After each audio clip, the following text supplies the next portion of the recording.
Welcome back to ASEAN Newsroom for more economic news. Greece money's managers are warning of damage to an already crippled economy should European leaders move to restructure the country's debt. Greek bond yields at the cost of insuring the country's debt against the default rose to all-time highs amid speculation about the debt write-off or an extension of repayment timelines. Standard & Poor's cut Greece's long-term sovereign credit rating by 2 levels yesterday to B, 5 notches below the investment grade. The rating may be lowered further, S&P said. Right now, a restructuring shouldn't and cannot happen, Aris Xenofos, president of the Hellenic Fund and Asset Management Association, said in an interview before the downgrade. It would be devastating for Greece's economy and detrimental for the rest of the European Union and the euro.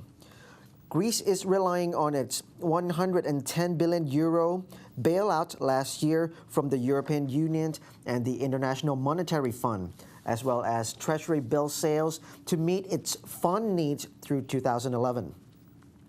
As part of the package, Greece is supposed to regain access to the markets next year and refinance at least 75% of its maturing medium and long-term debt. The government is eliminating state jobs and reducing debt at nationally owned enterprises, as well as overhauling the country's tax and pension system to boost revenue. European Central Bank Executive Board member Lorenzo Bini Smacchi said allowing the euro area member state to default on or restructure its debt would create more problems than it solves. Oil dropped from 3-day high on forecast of rising U.S. crude stockpiles. Oil fell from a 3-day high in New York on speculation U.S. crude stockpiles increased to near the highest level in 2 years.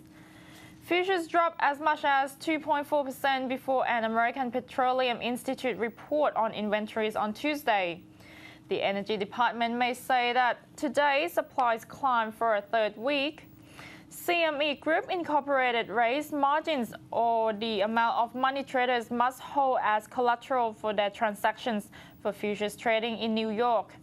Bank of America Merrill Lynch said prices will recover as conflict halts export from Libya.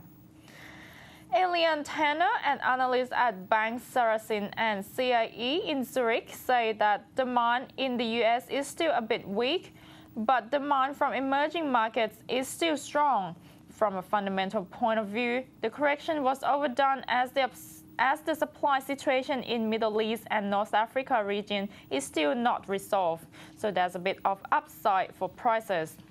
Crude for June deliveries slid as much as $2.43 to $100.12 a barrel in electronic trading on the New York Mercantile Exchange. It was at $102.2 at 12:45 p.m. London time. Oil rose 5.5% to $102.55 yesterday, the biggest gain since February 22nd. Last week, it dropped the most since December 2008.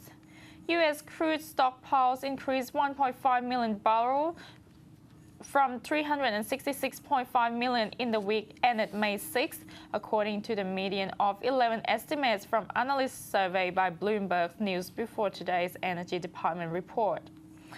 Gasoline inventories are expected to have declined 750,000 barrels from 204.5 million. The industry-funded American Petroleum Institute published its own data yesterday.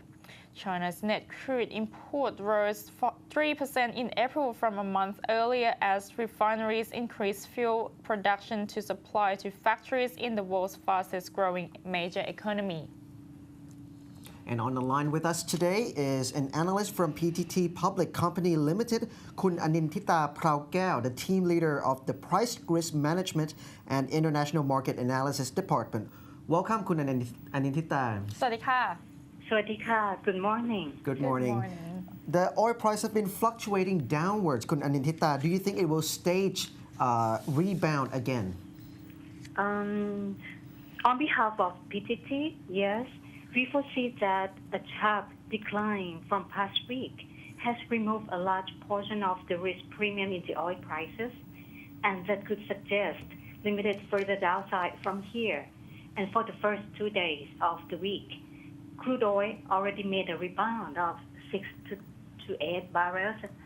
$6 to $8 a barrel. And factors supporting the price, the main reason is the investor coming back to resume their position after the sell-off, and also other news like the improvement of the global economy when the German export increasing to a record high in March, and also concerns about supply disruption for the Mississippi River flooding, as a lot of fuel terminals along the waterways were closed.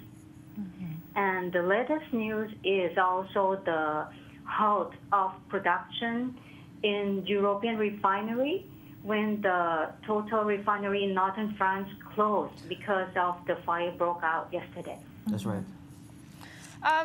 About the situation and the change in the Middle East that it looks like it's going to drag on, do you think this will affect the oil price and the supply as well? Yes, if the factors remain in the market, the price will stay. For our group, we see that the price will stay above $100 a barrel because of the unrest. And also other factors that supporting prices are the improving economy and also the improving demand.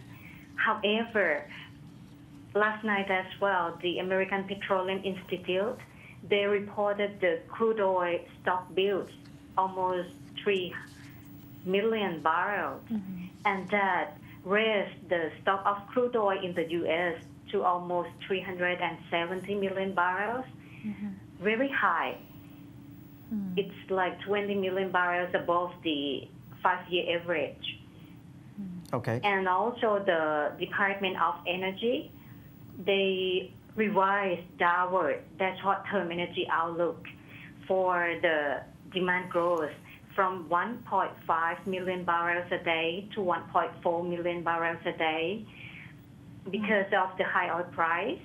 And the two factors can play around the market and keep the lead for the rise. Okay. Well, thank you for sharing with us today, คุณอนินทิตา